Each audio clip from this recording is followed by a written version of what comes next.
लोकसभा चुनाव की आखिरी चरण करण और आखिरी चरण के इस दंगल में कई ऐसी सीटें हैं जो देश की सियासत में अहम भूमिका रखती हैं। साथ ही इन सीटों पर प्रत्याशी भी दिग्गज हैं। आखिरी चरण के लिए देश भर की 57 जबकि यूपी की 13 सीटों पर मतदान हुआ। कई सियासी सुरमाओं ने आखिरी चरण के रण में अपने मताधिकार का प्रयोग किया। सबसे पहले बात करेंगे देश की सबसे हॉट सीट वाराणसी की।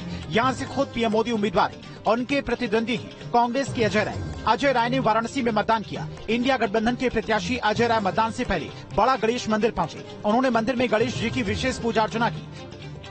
और ऐसे वोट मिल रहे हैं जो परंपरागत दूसरे दल के वोट रहे हैं, दूसरे के साथ थे। जैसे बसपा का वोट हमारे साथ आ रहा है, अपना दल का वोट हमारे साथ आ रहा है। ऐसे जो दल जो हमारे साथ कभी नहीं थे वो हमारे बाहर, क्या चंद्र जी, सारे लोग हमारे साथ आ रहे हैं। इसलिए लगता है जनता बदलाव के मन में है। वाराणसी के रामनगर में सिक्किम के राज्यपाल लक्ष्मण आचार्य ने पत्नी के साथ में वोट डाला। वोटिंग के बाद उन्होंने कहा कि ये मेरा अधिकार और कर्तव्य दोनों है। दोनों का निर्वहन कर मुझे प्रसन्नता हो रही है। 7वें चरण में एक और अहम सीट है गोरखपुर। यहाँ से बीजेपी उम्मीदवार रवि किशन है और उत्तर प्रदेश के मुख्यमंत्री योगी आदित्यनाथ ने गोरखपुर में वोट डाला। सीएम योगी ने कहा कि मतदान का फैसला आएगा तो एक बार फिर प्रचंड बहुमत से मोदी सरकार बननी तय। जब जनता जनार्दन का फैसला आएगा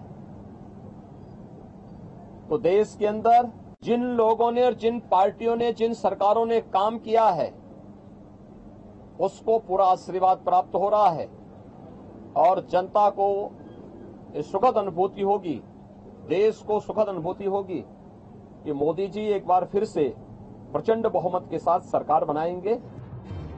गोरखपुर में भाजपा उम्मीदवार रवि किशन ने पत्नी के साथ में गोरखपुर के मतदान केंद्र पर लाइन में लगकर मतदान किया। उन्होंने कहा कि मैंने विकसित भारत के लिए मतदान किया है, राम राज्य को बरकरार रखने के लिए वोट किया है। एक विराट भारत, विकसित भारत के लिए वोट दिया गया है और उन सारे सपनों को, सोने की चिड़िया जैसी भारत हुआ करता था, उस सपनों को पूरा भारत दोबारा देख रहा है अपने यशस्वी निस्वार्थ संत के साथ, जो इस वक्त कन्याकुमारी में। एक और सीट जिस पर सभी की निगाहें हैं वो है गाजीपुर। यहाँ से इंडिया गठबंधन के प्रत्याशी और गाजीपुर के सांसद अफजाल अंसारी ने अपना वोट डाला। अफजाल अंसारी और बीजेपी की पारसनाथ राय में कड़ी टक्कर है। कहीं दुनिया में ऐसा चुनाव नहीं होगा जो 3 महीने तक चुनाव चलता रहे, कहीं ऐसा नहीं होगा।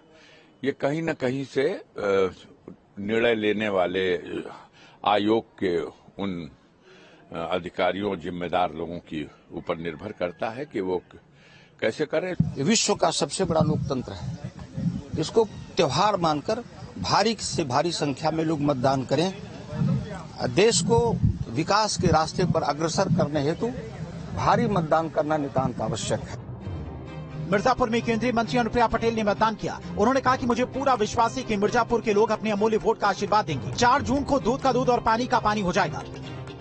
4 जून का इंतजार करिए, दूध का दूध पानी का पानी हो जाएगा। इंडी गठबंधन ताश के पत्तों की तरह बिखर जाएगा और देश में तीसरी बार फिर एक मजबूत सरकार बनेगी और मोदी जी के नेतृत्व में एनडीए की सरकार की हैट्रिक लगेगी। उत्तर प्रदेश सरकार में मंत्री ओम प्रकाश राजभर ने बलिया में वोट डाला। राजभर ने भी मतदाताओं से घर से निकलकर अपने वोट का इस्तेमाल करने की अपील की। उन्होंने कहा कि अपने भविष्य के लिए, अपने बच्चों के भविष्य के लिए मतदान करें। आपकी विकास, आपके बच्चों के भविष्य निर्भर करता है और घर से निकल करके हम सभी मतदाताओं से, जो 7वें चरण के देश के मतदाता या पूर्वांचल के, यूपी के पूर्वांचल के जो 13 सीटों के चुनाव बाकी हैं, उन सीटों पर हम मतदाताओं से कहूंगा कि घर से सुबह निकल करके बूथ पर जाकर के मतदान करें।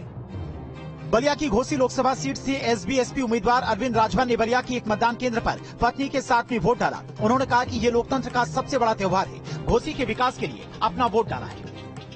पीएम मोदी के अलावा अंतिम चरण में कंगना रनावत, रवि किशन, अनुराग ठाकुर, अभिषेक बैनर्जी, मनीष तिवारी, रविशंकर प्रसाद जैसे कई दिग्गज उम्मीदवार चुनावी मैदान में हैं। इन तमाम लोगों ने अपने मताधिकार का प्रयोग किया। अंतिम चरण में 8 राज्यों की 57 लोकसभा सीटों पर 904 उम्मीदवार चुनावी मैदान में हैं। 7 चरणों का मतदान खत्म होने के बाद वोटों की गिनती 4 जून को हो जाएगी और तब तय हो जाएगा कि जनता ने अपने वोट का आशीर्वाद किसको दिया है। Team news district.